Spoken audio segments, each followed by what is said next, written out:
Bueno, un cordial saludo para todos. Damos la bienvenida a la ponencia de la protección de datos como derecho fundamental en la sociedad global, una mirada de los desafíos contemporáneos de la pospandemia.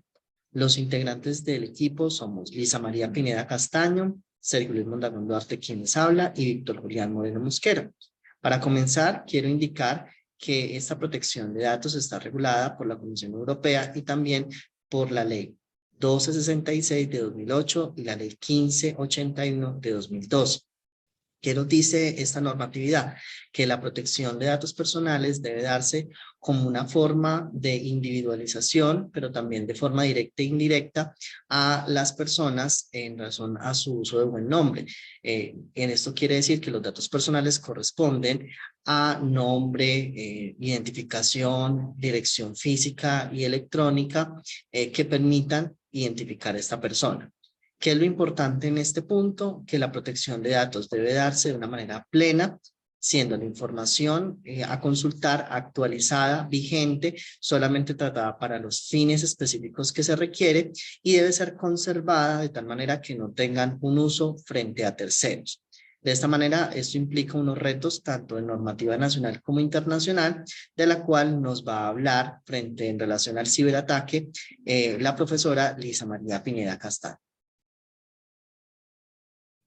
Bueno, entonces ahora vamos a hablar de la importancia de este tema en el tratamiento de datos personales por parte de los estados, es decir, el adecuado tratamiento de datos personales por parte de los estados, siguiendo las reglamentaciones de la Carta de Naciones Unidas y también sobre todo a lo que nos compete nosotros como países latinoamericanos, la Carta de Organizaciones de Estados Americanos, que obliga a los estados, ¿sí?, garantizarle a la población, ¿sí?, sobre el buen manejo de ese tratamiento de datos personales, sobre todo si estamos hablando de datos sensibles, importantísimo para proteger otros derechos fundamentales como lo sería el derecho a la libertad de expresión.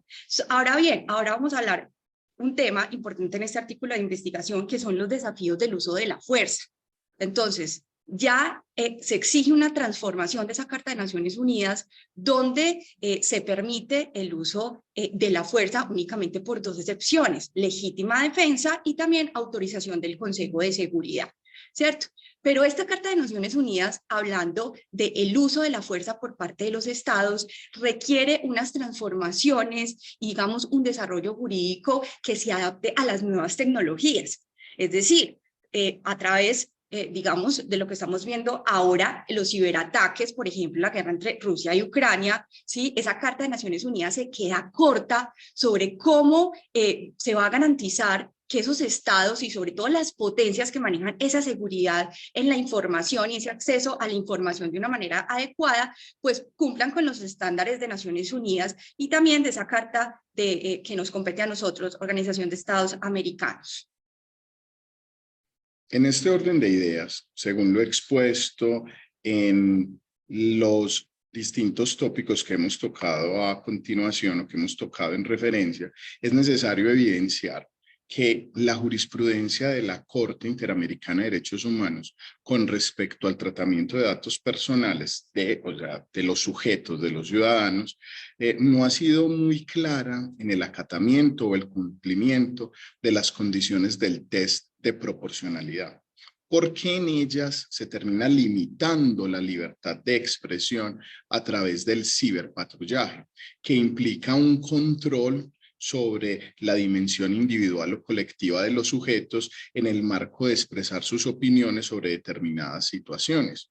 Y esto evidentemente pues genera una afectación de la libertad de expresión que termina siendo uno de los pilares esenciales en las sociedades democráticas y restringirlas implica afectar condiciones y terminar generando perfilamientos, monitoreos o seguimientos para a las comunicaciones de ciertas personas o grupos sociales. En esta condición se genera una afectación que termina vulnerando y violando la intimidad y la privacidad de los individuos. En este sentido, dejamos presentada nuestra ponencia. Muchas gracias.